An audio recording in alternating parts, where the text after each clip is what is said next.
Tushda lab bo'yog'i, pomada ko'rishning ta'birlari.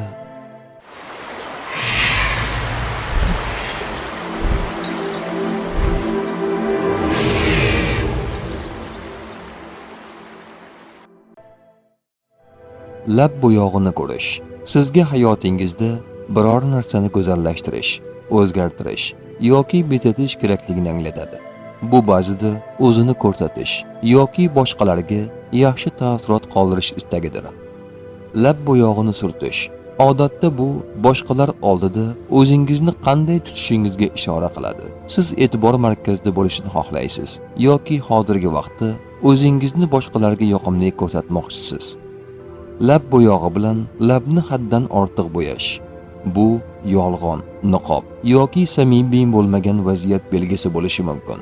Hayotingizda siz yoki kimdir haqiqatni yashirayotgandek. Lab bo'yog'ini artish yoki o'chirish odatda bu haqiqiyligingizga qaytish, yuzaga narsalardan voz kechish yoki ichki his-tuyg'ularni ochib berish istagini bildiradi. Lab bo'yog'ini sotib olish bu o'ziga bo'lgan ishonch yoki o'zgarishga tayyorgarlik belgisi.